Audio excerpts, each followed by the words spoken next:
All right, so in this next module, we're going to do some more practice on paragraphs.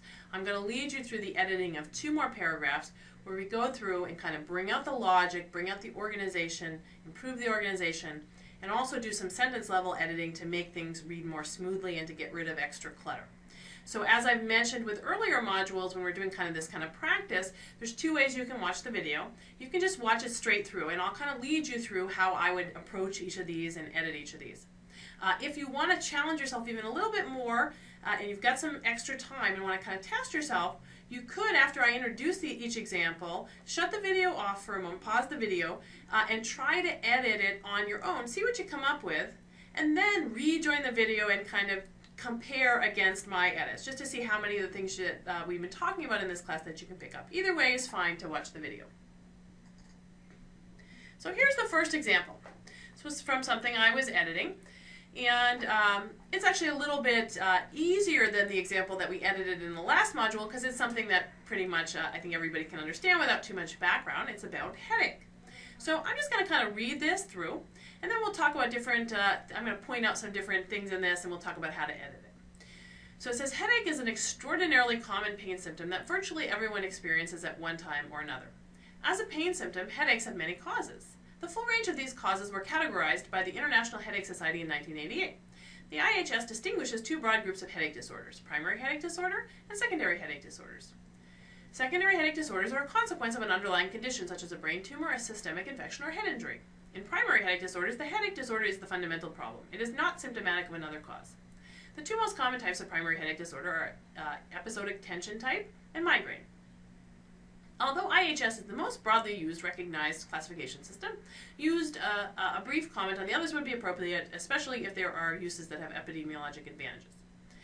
Okay, so you can kind of step back from this one and see, okay, well, what were they trying to do in this paragraph? They were trying to basically define headaches for you. There's 2 types, secondary and primary. You can see when I'm reading this out loud, you can kind of hear all the repetition in there. So it's really wordy, and there's probably a lot, the purpose of this paragraph is really definitional. There's probably a lot we can cut from this paragraph. So I'm going to go through and just point out a few things to you. So one is, you can do what I call a verb tally. So I've underlined all the verbs here, and I'll just point out to you that, what do we have? This is a really good task in revising your own work. It's very easy to go through and circle the verbs, and that's one thing you can really pay attention to. So when you count up the verbs in this paragraph, we have 8 to-be verbs. That's the is, are, was, were, be, been, am. So as I mentioned last week, to-be verbs are kind of weak. You can use them sometimes, but you probably don't want to use them so much because they're boring. There's 2 to-have verbs, also boring. There's a passive verb, were categorized by. And then there's 2 slightly more lively verbs, experiences and distinguishes. Still not the greatest verbs in the world, but at least a little bit more lively than the others. So you can see in terms of verbs, we're not doing great on verbs. So we're going to change that a little bit. There's a lot of wordiness I can point out to you in this paragraph. So for example, there's a lot of adverbs, extraordinarily, virtually, especially.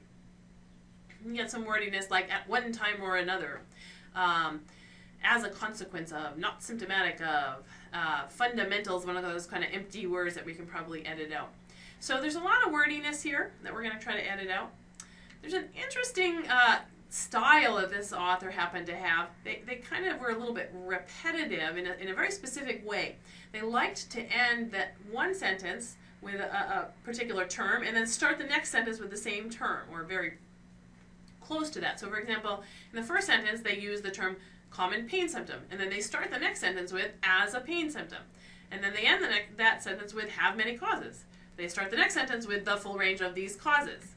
They end that sentence with the International Headache Society, and they start the next one with the International Headache Society. They end the next sentence with secondary headache disorders, and then they start the following sentence with secondary headache disorders. So you can see that there's this amazing repetition here. Somehow they've wanted to end each sentence and start the next sentence with the same words. It's just obviously too much repetition. Now, repetition isn't always bad, but in this case, it's just repetitive. It doesn't really work. It means there's a lot we can edit out. One other thing I have to point out about this paragraph is that they've added at the end what I call a meta comment. So they're telling you about why they chose to write about what they wrote about. They're giving you this extra information about their thought process on why they chose to include certain things or not include certain things in this chapter. And usually that kind of meta comment is really not necessary. You can just go ahead and include what you're going to include and exclude what you're going to exclude from the article, from the chapter. You don't really need to give the reader all of your thought process behind that. Usually that's not very helpful to the reader. So I would just delete that whole meta comment there. All right, so the next thing we want to do is we want to take this whole paragraph, and we kind of want to just point out all the things that are going on, point out the underlying logic. And again, I'm going to make a kind of outline, a kind of idea flowchart. I usually I'm not going to write it out in such great detail, but for the purposes of teaching, this is what I'm kind of sorting out in my brain when I'm editing things like this. So I first ask myself, well, what's the main idea of this paragraph? Well, that one's pretty easy, actually. It's pretty straightforward. There are two types of headaches: primary and secondary headache disorders. That's the main idea. The author is just really definitional to tell you that there's two types of headaches: secondary and primary. And then beyond that, what is the author doing? Well, the author is defining primary headache disorders and secondary headache disorders. So those are just definitions. And then beyond that, the author goes ahead and gives you some examples of each type. So some illustrative examples of primary and secondary headache disorders. So it's really a definitional paragraph. It's not too hard to do this outline, right? But that's the underlying logic of the paragraph. And if you kind of figure out what is the main point, what's the point of the paragraph, what's the paragraph after, then you can use that to help when you're editing to get rid of anything that isn't pertinent to that main aim of the paragraph. As we're going along and reorganizing the paragraph, editing the paragraph, I'm also obviously going to do some sentence level editing. So I'll show you some sentence level editing, starting with the very first sentence of this paragraph. We can edit this a bit. So it says, headache is an extraordinarily common pain symptom that virtually everyone experiences at one time or another. That's a little bit long-winded, right? So I'm going to get rid of some things. So headache is, how about just a, notice that extraordinarily common is the same really as saying virtually everyone experiences it. So I don't really need to say that twice. So I could call it common, or I could delete the common and leave in the virtually everyone experiences. So you could go either way on that. But I took out the common and just said headache is a pain symptom. That I changed virtually to almost. That's a little bit of a stylistic preference there. That almost everyone experiences, and I don't think we need to add that at one time or another, just that almost everyone experiences. And then we get this little repetition that I pointed out before. As a pain symptom, headaches have many causes. Well, I actually got rid of that altogether. I didn't think that sentence was particularly helpful. It's just that they're not giving anything specific about those particular causes. They also then go on to tell you that the full range of these causes were categorized. Notice the passive voice, were categorized by. The full range of these causes were categorized by the IHS. Well, you know what? I actually went through and deleted all of that because I can just go ahead and say how the IHS categorized them, and then I don't need to tell the author. Obviously, if I'm giving the categories from the IHS, the IHS must have categorized them. I'm going to get rid of the fact that they did this categories in 1988. I don't really think that's an important detail unless the author came back to me and said that was really important. So I'm going to start at the International Headache Society.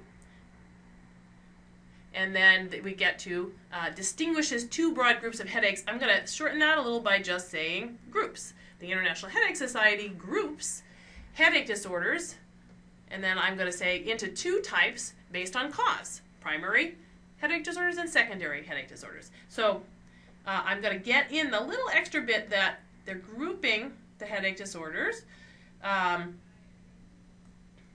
or groups headaches, I think would be slightly better, groups headaches, into two types based on cause. So that gets the idea across of the sentence that I deleted, and then we'll rope back in there. So that gets the idea that it's based on cause, the primary and secondary distinction. So we're going to edit that all together. And this is the main idea of the paragraph. Headache is a pain symptom that almost everyone experiences. The International Headache Society groups headaches into two types based on cause. So it gets that little information in there that it's a definition based on cause: primary headache disorders and secondary headache disorders. So, okay, check. I've hit the main idea of the paragraph. Now we're going to get to the next ideas of the paragraph. So the paragraph goes along and starts defining secondary and primary headache disorders for you. So I'm going to point out some things about these two sentences that we can fix a little bit. So it says secondary headache disorders are a consequence of an underlying condition. Now notice that it's kind of backwards order, right? They're saying the cause, the effect came from the cause. It's sort of backwards. They do this twice. They actually do this as well as it is not symptomatic of another cause. So it's like effect before cause. It's the illogical order. So you kind of want to, again, that goes against the logic that most people are used to thinking of. So you kind of want to change that if you can, to have cause come before effect, if possible. That's one little thing to point out. Again, we get that repetition in primary headache disorders, the headache disorder. Obviously, we don't need to repeat that twice there. We get some empty words. Is the fundamental problem. I probably can cut all of that without losing anything. And then another thing to point out here, it's just kind of interesting, the way the human brain works is I really want primary to come before secondary. Probably a lot of you feel the same way, right? You want the first thing to come before the second thing. It's just the natural ordering of things.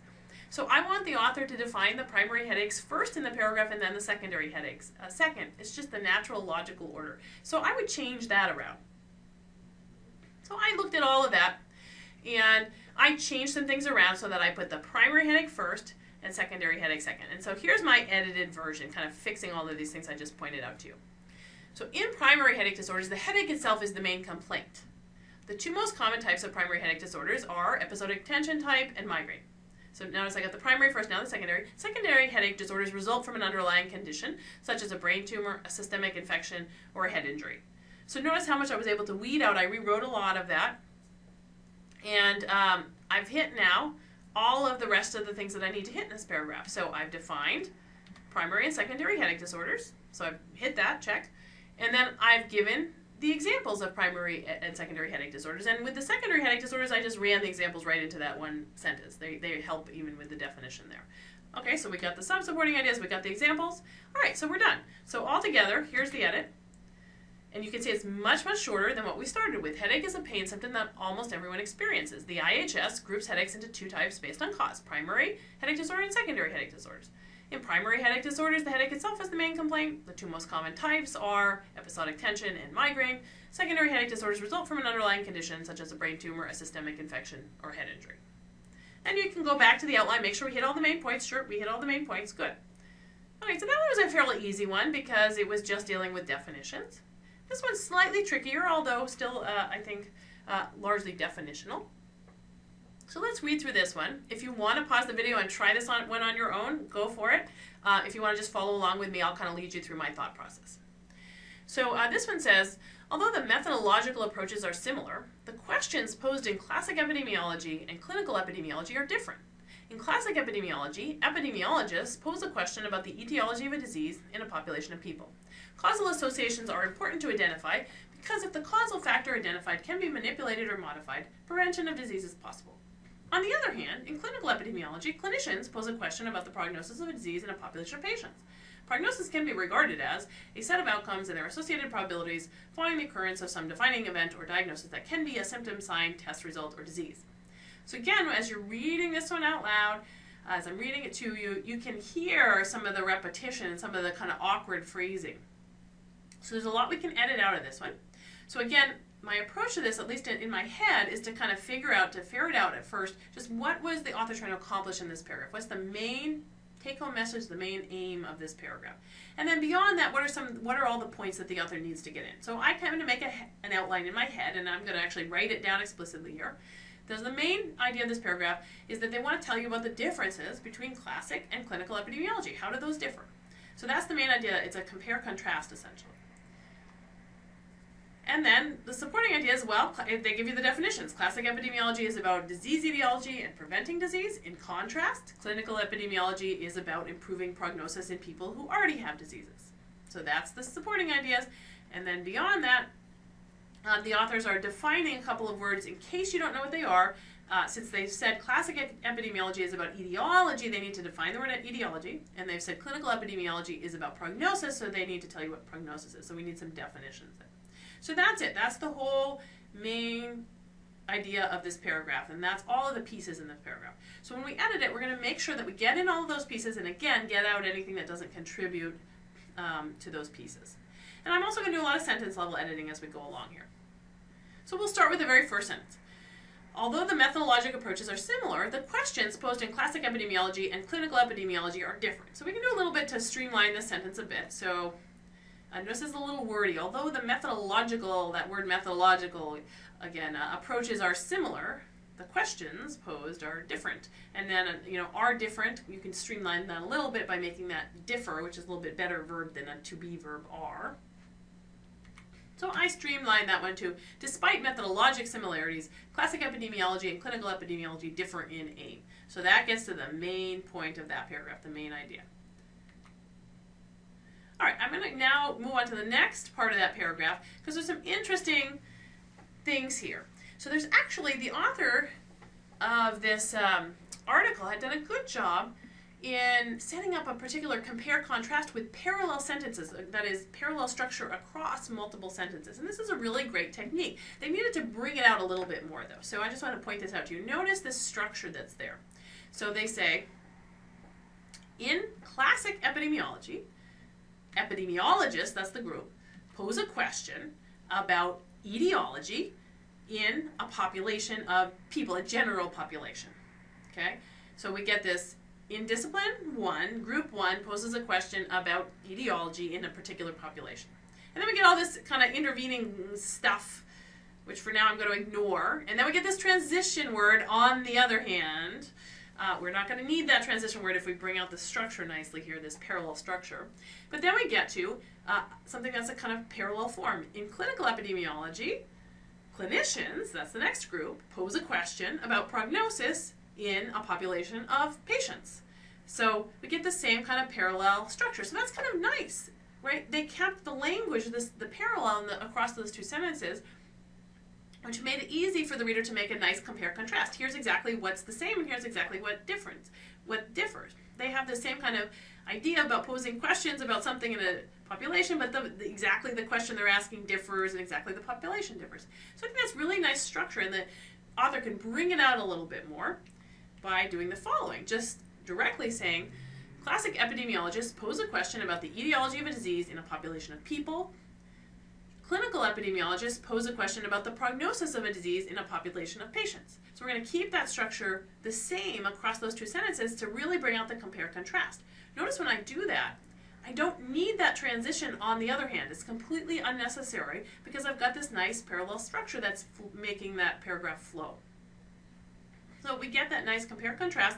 That's telling us a lot. Now, that gets actually to the second supporting ideas of the paragraph. What is classic epidemiology? What is clinical epidemiology?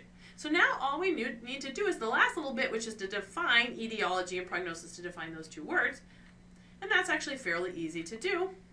So I'm going to leave the etiology bit for the end, and going to jump right to their definition of prognosis, because this one was a little bit more, there's a little bit more going on here and a lot we can edit in this sentence.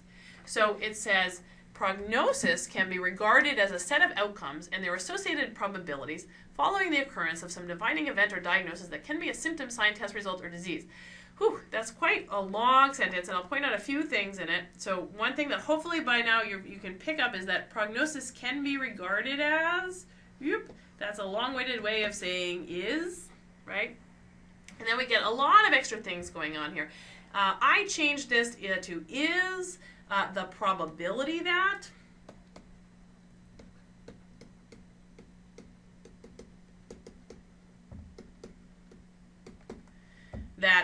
And then I changed that to is the probability that an event or diagnosis will result in a particular outcome. So I changed quite a bit in this sentence to try to improve the logic here, as well as get rid of some words, will result in a particular outcome. So prognosis is the probability that a particular event or diagnosis will result in a particular outcome. I'm improving the logic here because we're kind of, it was in the wrong order before. I'm making the event or diagnosis now precede the outcome rather than the other way around. So we can edit that to prognosis is the probability that an event or diagnosis will result in a particular outcome. So we can streamline that definition quite a bit. And then that gets to the prognosis idea. And in a minute I'll add the little definition for etiology. I can do that pretty quickly. So let me pull the whole thing together. So despite methodologic similarities, Classic epidemiology and clinical epidemiology differ in aim. Classic epidemiologists pose a question about the etiology of a disease in a population of people. Notice that I stuck in the little definition of etiology with a semicolon there. Etiologic factors can be manipulated to prevent disease. Clinical epidemiologists pose a question about the prognosis of a disease in a population of patients. Notice that I still don't need any transition there. And then with a semicolon, I stick in the definition of prognosis. Prognosis is the probability that an event or diagnosis will result in a particular outcome. So you can see we really streamlined that paragraph. We cut out a lot of things. We used the logic and the nice parallel sentence structure to get rid of the need for transition words. And of course you want to go after you've edited something like this and just check off in your head or compare to the outline that you've written on the paper or that you have in your head and make sure that we hit all the pieces. And indeed we got the main idea, we defined those two things, we showed how they differed, and we made the definitions of those two words. The preceding program is copyrighted by the Board of Trustees of the Leland Stanford Junior University. Please visit us at med.stanford.edu.